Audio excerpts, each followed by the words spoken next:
Well, on this, the 469th day since the attack on the Capitol by a violent Trump mob, I read a tweet that stopped me in my Twitter tracks. And now it's the kind of tweet that I feel like I've read maybe hundreds of times since the attack on the Capitol.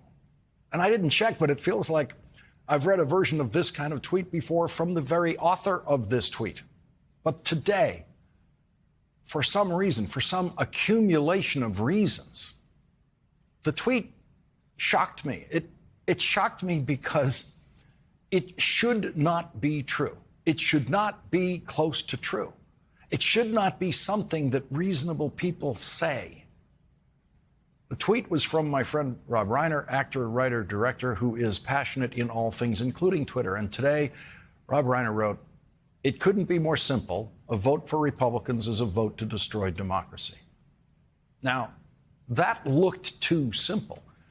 So few words could not possibly convey something profoundly important and true about a country of 330 million people with politics as complex as ours, right? That couldn't do that in a tweet that size.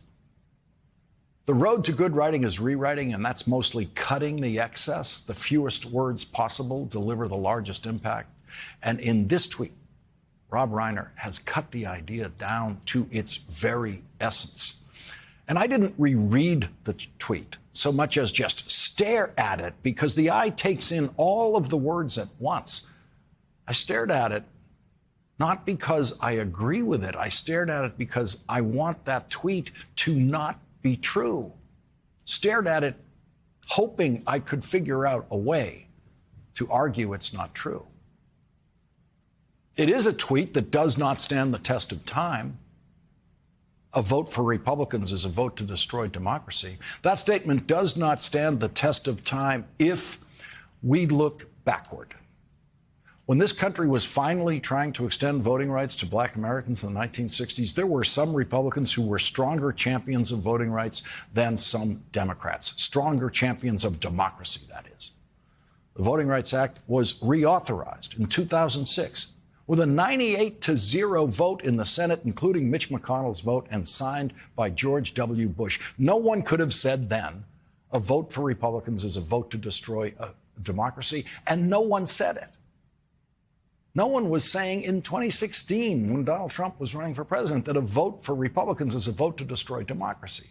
It is only since the last presidential election in 2020 that the evidence began to mount and continued to mount and continues to mount to this day.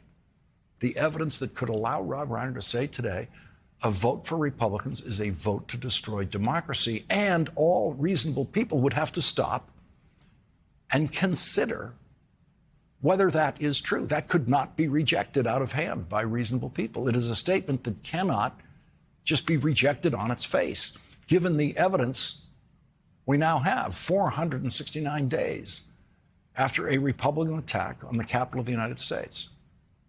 And it was most definitely a Republican attack on the Capitol. Thousands of Republican voters, those are all Republican voters, violently attacked the Capitol. They beat police. Republican voters tried to kill police officers. Republican voters, some of them, hoped to kill Mike Pence. And on the evidence developed by the January 6th committee so far, it is very clear that this was the outward violent expression of a conspiracy organized by a Republican president of the United States to destroy democracy.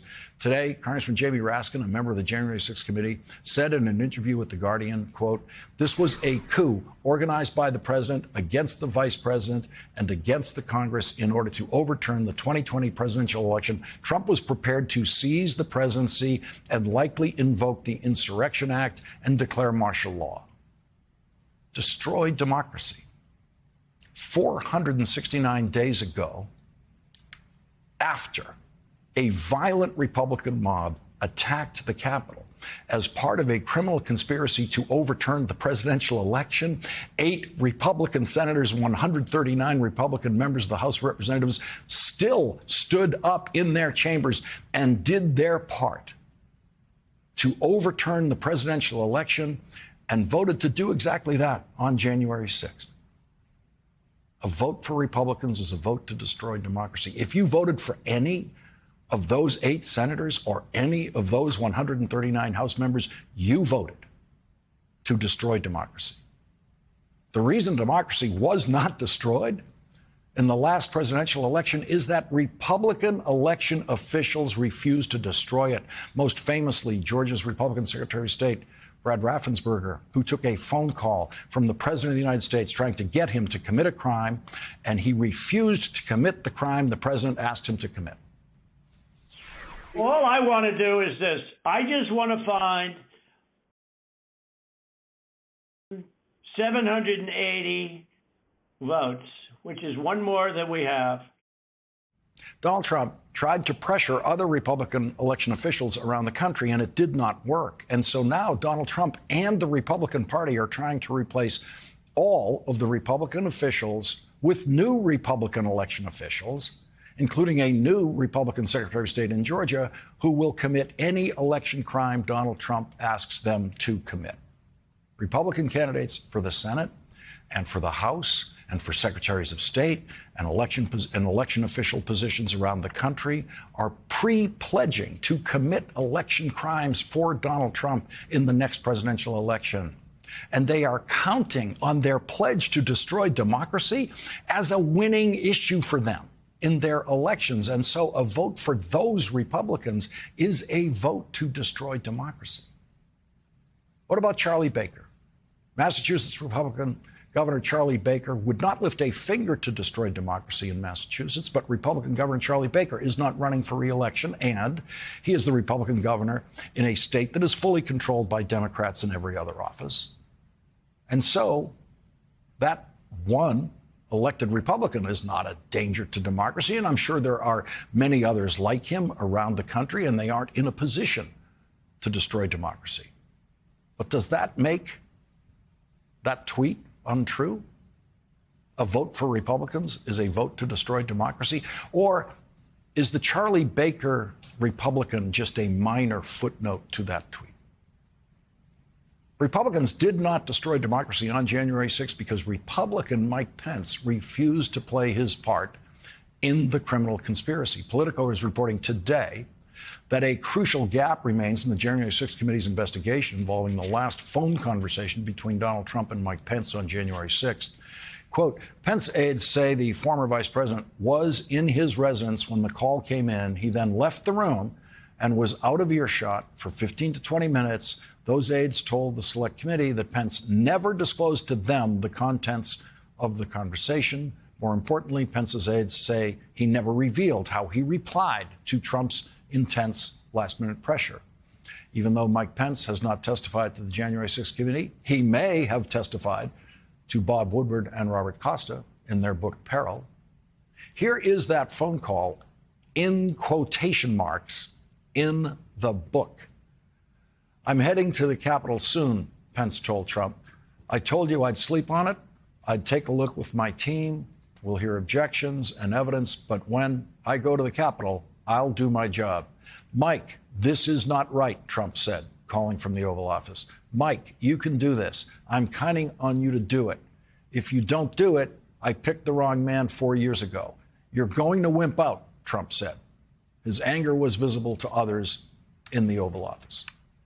Mike Pence is a Republican. Mike Pence did not destroy democracy that day.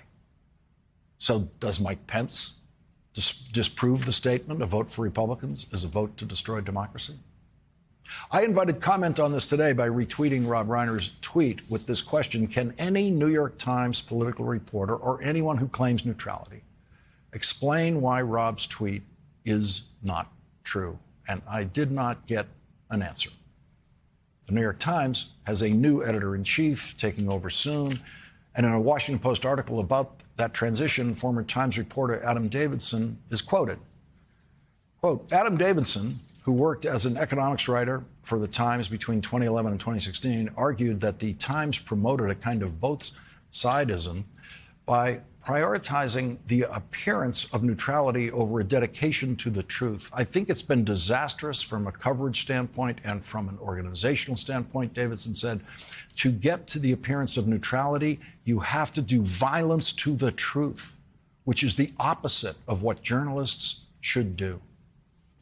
Here is the New York Times original mission statement, printed in its first edition in 1851. We shall be conservative in all cases where we think conservatism essential to the public good, and we shall be radical in everything which may seem to us to require radical treatment and radical reform. We do not believe that everything in society is either exactly right or exactly wrong. What is good, we desire to preserve and improve. What is evil, to exterminate or reform.